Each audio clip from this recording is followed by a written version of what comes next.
Bonjour à tous et bienvenue dans une nouvelle vidéo. Le 11 septembre 2001, le monde a changé d'air. Depuis la fin de la Seconde Guerre mondiale, aucun événement n'avait fait trembler le globe de cette manière. L'effondrement des deux tours jumelles marquait la fin de l'ère américaine. L'attention mondiale se focalisait en un seul point, là où deux avions manipulés par des terroristes avaient frappé. New York était touché en son cœur, les États-Unis en leur sein et le monde en son esprit. Pour tous, c'était bien plus que l'Amérique, c'était un symbole tout entier qui mettait un genou à terre. Cet effondrement marquait le début d'un un basculement sécuritaire, vers une époque de surveillance massive, vers une époque de surenchère. Aujourd'hui, on va voir comment le 11 septembre a fait basculer le monde dans une ère de surveillance massive. Les scènes semblent surréalistes. 1100 victimes, des millions d'endeuillés et le monde touché en son esprit. La première puissance mondiale semble vaciller, semble céder. George W. Bush est mis au courant alors qu'il est en visite dans une école. Il prend tout de suite la parole. Ces actes ne resteront pas impunis. Moins d'un mois plus tard, les soldats américains se lancent dans une guerre sans précédent en Afghanistan. Ils partent à la recherche de l'ennemi public numéro 1, Oussama Ben Laden. Ce n'est pas uniquement le retour d'une logique interventionniste. Non, au même moment, l'essor de nouvelles petites bestioles pourrait bien jouer un rôle majeur. Le début d'Internet, de la numérisation de masse, semble être un nouveau pilier pour espionner et pour tenter d'éviter le pire. Dans la foulée, après l'Irak et l'Afghanistan, George W. Bush fait voter une autre mesure éminemment plus politique, le Patriot Act. Et ça a lieu le 25 octobre 2001. On se demande alors qu'est-ce que c'est que le Patriot Act et qu'est-ce qu'il permet. Il permet des multitudes de choses en fait. Mais notamment, il permet aux États-Unis de contenir sans limite et sans inculpation toute personne soupçonnée de terrorisme. Il permet aussi de renforcer les pouvoirs du FBI, de la CIA et de la NSA et de l'armée américaine en coordonnant toutes leurs opérations. Jusqu'ici, on pourrait se dire que ça irait pour la sécurité de tous. Mais cette loi est assortie d'un texte sur les lettres de sécurité nationale. Et c'est là où ça se corse un petit peu. Les NSL, donc les lettres de sécurité nationale, permettent de contraindre des groupes privés ou publics de fournir toute information nominative à des fins de surveillance et sans aucune supervision judiciaire.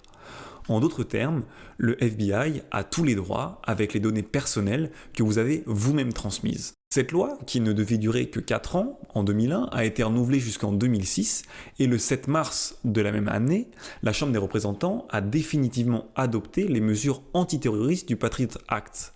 C'est-à-dire qu'elle a pérennisé en fait en faisant ça les moyens accordés aux grandes institutions américaines. Chacune des informations de la vie personnelle des Américains, chacune des informations qui les avaient transmises, pouvait alors être retrouvée et tournée contre eux. Les métadonnées étaient donc collectées et le droit à la vie privée n'existait plus. Et c'est là que le lanceur d'alerte le plus connu de la planète est alors intervenu. Edward Snowden en 2013, et il est alors employé de la NSA. Et il dévoile grâce à la presse, en restant anonyme, une vaste organisation d'espionnage, concernant notamment Internet, mais aussi les téléphones portables. Dans ces rapports, on peut voir que ce n'est pas seulement nous, à titre privé, qui sommes concernés, mais aussi les institutions qui nous gouvernent. Tout le monde, en fait, est espionné grâce au Patriot Act. On peut alors se poser la question de notre sécurité, de notre droit à notre vie privée. Si ces mesures qui étaient censées nous l'assurer, au contraire, ne fonctionnaient pas. Snowden l'explique d'ailleurs, 90% des attentats terroristes déjoués l'ont été grâce à des renseignements humains. Ce qui veut donc dire que le Patriot Act n'a pas véritablement une utilité pour les États-Unis. C'est sûrement à ce moment-là qu'on se dit qu'en France, on est bien mieux lotis. Mais détrompez-vous. La nouvelle loi antiterroriste et surveillance d'Internet a été présentée en avril 2021 et elle n'est pas forcément mieux en fait. Les boîtes noires, c'est quoi? Ce sont des services de renseignement qui pourraient collecter et analyser en masse des adresses URL et les conserver pendant plus de 5 ans. Grâce à des algorithmes puissants et complexes, je ne vais pas vous mentir, je comprends rien, des centaines de millions de données pourraient être analysées. L'Europe a déjà exprimé son désaccord à la France. Il explique que c'est une atteinte flagrante au droit privé et également au droit à la sûreté. La Cour de justice de l'Union européenne explique que en fait, c'est juste complètement une violation de la Charte européenne des droits fondamentaux. Et si on se questionne un peu, puisque si les institutions, comme le démontre le rapport d'Edward Snowden, peuvent être espionnées, pourquoi les boîtes noires ne pourraient-elles pas le faire elles aussi? Et en France, une autre statistique qui est quand même assez effarante, c'est que 58 des 59 attentats déjoués depuis 2015 l'ont été grâce aux renseignements humains et pas du tout grâce aux travaux qui ont été faits sur Internet. Depuis le 11 septembre 2001, une logique orwellienne s'installe. Le monde tente de tout savoir pour mieux gérer. Mais Seulement, est-ce que cela a un véritable effet? Cet espionnage incessant a-t-il un autre but en soi?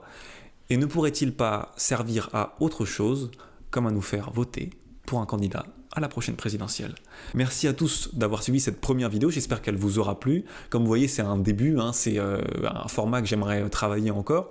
Si vous avez des remarques à me faire, positives comme négatives, forcément, je suis à l'écoute. Voilà, n'hésitez pas à laisser un pouce bleu, et je vous dis à très bientôt pour une nouvelle vidéo.